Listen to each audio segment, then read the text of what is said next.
You still love them. You just don't want to call them back. You aren't angry at this person, not even a little. You haven't been wronged. There hasn't been some massive blowout, and there's no clean betrayal you can point a finger at to justify the distance. It's just a slow, creeping reluctance that you keep chalking up to an exhausting schedule. You've rescheduled twice in the last 4 weeks. You saw their name light up your phone screen and felt something that wasn't quite dread, but it definitely wasn't joy. And then you felt incredibly guilty about feeling that, which is somehow infinitely worse than the original emotion. Most people assume that a sudden flash of guilt means something is fundamentally defective with them. They think they're cold, selfish, secretly a bad person who discards friends. But what if that guilt is actually evidence of something else entirely? A mechanical response that won't resolve until you understand what your brain is actually doing when a relationship simply stops fitting? The real reason you feel so guilty isn't what you think it is. Once you see the actual mechanism at work, the guilt shifts into something completely different. It happens in degrees, usually starting with shorter answers. Not intentionally rude responses, just shorter ones. You used to fire off paragraphs of intricate detail. Now you send "ha ha yeah" and immediately close the app with a ruthless efficiency that you've decided to call being tired.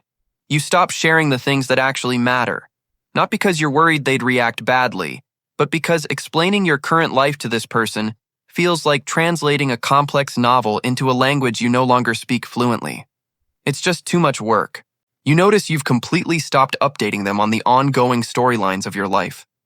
The job situation, the family friction, the heavy decision you've been agonizing over for months. At some point, you realize they don't know any of it.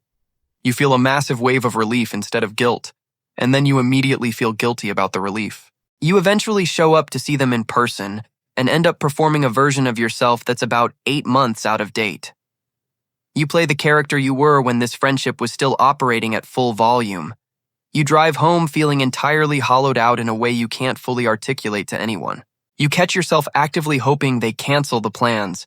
You make the dinner reservation, you send the confirmation text, and somewhere in the dark corners of your mind, you are quietly, desperately praying an emergency comes up for them so you don't have to go. You instantly hate yourself for thinking it. But the final piece is what hits the hardest. You genuinely still love them. That's the exact part that makes this entirely maddening. This isn't how it feels when you don't care about someone. This is exactly how it feels when you care deeply. And it still isn't enough. Something buried underneath that feeling desperately needs a name. The exact concept driving this is called self-concept continuity. It's the deep psychological need for your core sense of self to feel coherent and unbroken over a long period of time. Researchers like Konstantin Sedekaitis have tracked how threatening that continuity produces genuine psychological distress, not just mild discomfort. When you outgrow someone, the friendship doesn't simply become less interesting. It mutates into a mirror that reflects a version of yourself you no longer recognize as accurate.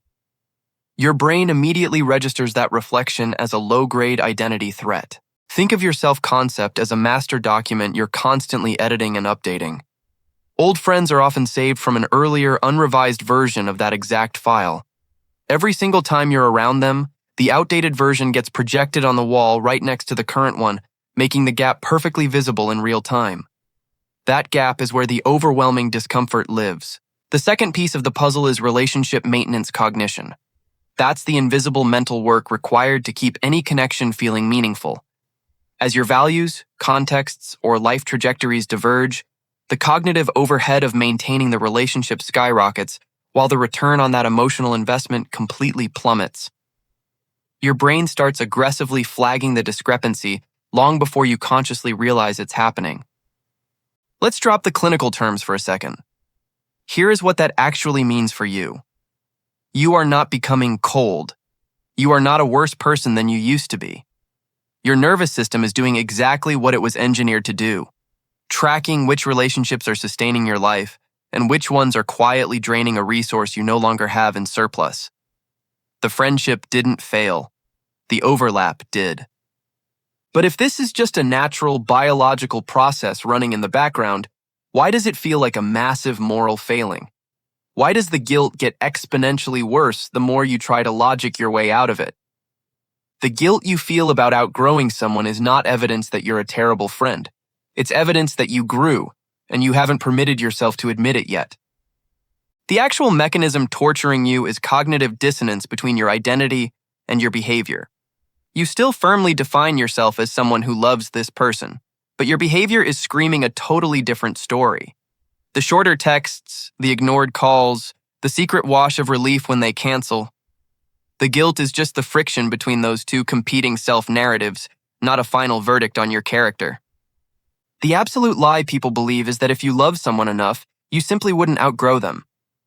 They think love is supposed to be incredibly load-bearing, capable of holding two completely different people together, regardless of who they're each becoming. You can love someone completely and still be the exact wrong person for each other's lives right now. Those two realities are not in conflict. You just weren't given a functional framework where they could quietly coexist. Some people will hear this and aggressively argue that you can always make time if you really care. Others are realizing right now that this is literally their exact situation, and they've never seen it described this clearly. Whichever side of that line you're on, the friction is undeniable. Acknowledging all of this still doesn't tell you what to do with the actual human being standing right in front of you. The psychology of what happens next is substantially messier than anything we've covered so far. The massive objection forming in your head right now is entirely reasonable, and it deserves a completely straight answer. You're thinking that relationships require real work, and you don't just abandon people because you've changed. Everyone drifts occasionally. It doesn't mean the friendship is automatically dead. That objection isn't wrong. Relationship maintenance absolutely requires persistent effort, and confusing a season of normal friction with a fundamental divergence is a massive mistake people make all the time. It's an objection worth taking incredibly seriously. But here is exactly where that logic breaks down.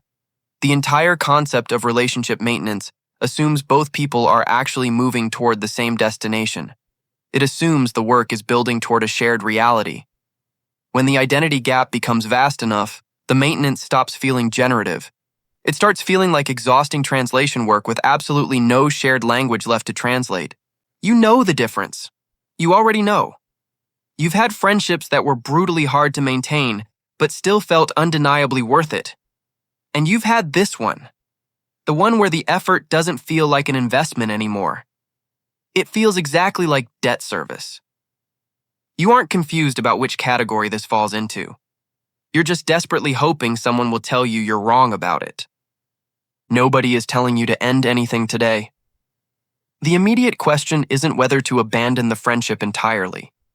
The question is whether the heavy guilt you're carrying is an accurate signal. It's not. It's a lag artifact. It's a heavy feeling that belongs entirely to the person you used to be, not a verdict on who you're actually becoming. Understanding what the guilt actually represents doesn't magically make the reckoning any easier to handle. There is a very specific moment of realization approaching, one that most people recognize instantly the second it's described. Let's observe exactly what this looks like in the wild. Sharp, specific, and uncomfortably familiar. You're sitting at dinner. It's a place you've been a dozen times before, you probably ordered the same thing, and the conversation is fine. It's genuinely fine. They're talking about something. You're nodding along and you are, technically speaking, present in the room. Somewhere around the second drink, they casually drop an opinion, a grand plan, or a specific way they've decided to view a situation. You instantly notice that you disagree with them. Not explosively, quietly. You disagree in the exact way you do when the disagreement is absolutely no longer worth the massive conversation it would require. You used to have that exact conversation. You used to lean aggressively across the table and push back. They'd push right back, and it would rage on for an hour. You'd both leave the restaurant a little different from how you arrived. Sitting there now, you realize you can't even remember the last time that happened. You just smile. You say something loosely adjacent to agreeable. For a split second, you catch yourself thinking about someone else entirely. A newer person in your life. A completely different conversation. A version of this exact evening that would actually feel electric. And then you feel the heavy guilt arrive right on schedule, exactly like it always does. The check finally comes.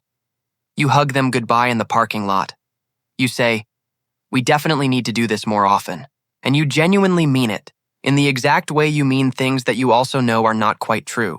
You drive home in total silence, and the word that arrives completely without invitation is grief. It surprises you. Nothing has actually ended. Nothing is officially over. You are actively grieving something that is still technically alive. Let's zoom out and observe what accumulates. I'm not prescribing a neat little solution for you. I'm just showing you the slow, invisible cost of doing absolutely nothing over the long haul. Over time, the entire relationship develops a kind of heavily managed distance. It's not a dramatic rupture. It's just a persistent, quiet gap that both people tacitly agree never to close. Birthdays get politely acknowledged. Major life events get a celebratory text. The hollow structure of the friendship remains, while the actual substance quietly evacuates the building. People who stay in this managed distance for long enough often describe a highly specific feeling years later. It isn't sadness about the person exactly. It's a profound sadness about all the vital things they didn't say during the years they were performing a polite version of the friendship rather than actually having it.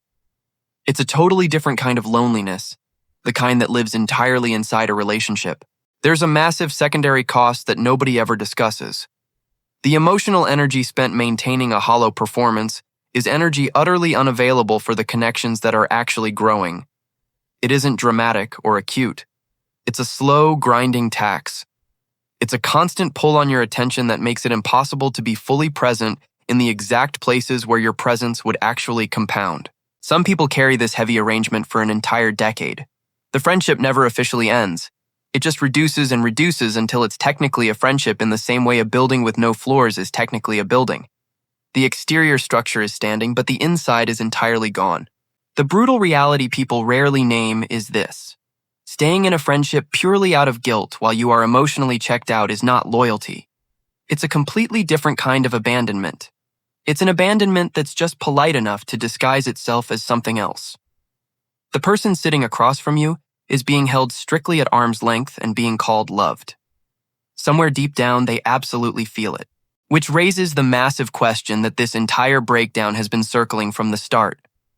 What does it actually look like to honor both the love and the outgrowing without pretending either one isn't completely real? Let's drop the commentary for a second and just look at the raw reality of this. Outgrowing someone is not a vicious betrayal of the relationship. It is, in a very strange and beautiful way, absolute proof that the relationship did exactly what relationships are supposed to do. It held you firmly at a particular point in your life. It gave you something incredibly real, and it helped form the exact person who eventually moved past the desperate need for it. The relationship worked perfectly. That is exactly why it hurts so much that it's changing. Here is the actual reframe. Grief is not a glaring red flag that something went terribly wrong. It is the highly accurate emotional response to something real, finally ending. Refusing to actively grieve it, which is exactly what your guilt is currently doing, completely prevents you from being able to hold the love and the distance at the same time without those two things feeling like a massive contradiction. You are not a bad person for growing in a rapid direction that someone you love deeply simply didn't follow. You are not required to abruptly stop growing just to keep the growing distance from becoming visible. And you are certainly not required to pretend the distance isn't there to prove that the love still is. Some relationships don't end in a massive explosion. They simply become exactly what they were always meant to be once the growing stopped happening in the exact same direction. That is a completely different thing from a tragic loss, even when it feels exactly like one. The people you inevitably outgrow do not magically stop mattering. They become a permanent part of the deep archaeology of who you are, the foundational layers buried underneath the person you are still actively becoming. Loving someone deeply and actually belonging in each other's daily lives are not the exact same promise. You were never told that growing up, which is probably exactly why nobody warned you it could ever feel like this. The grief is incredibly real. The love is incredibly real. You are entirely allowed to hold both of them without desperately needing one of them to win. Anyway, your brain just spent 10 solid minutes proving that the heavy guilt you've been carrying about someone you haven't texted back in 6 days is actually a highly sophisticated identity continuity response. You're welcome. Therapy is very expensive. If your brain does this to you regularly, and you'd like to watch it get sharply dissected in real time, the subscribe button is right there. No judgment, just exactly more of this, every single week.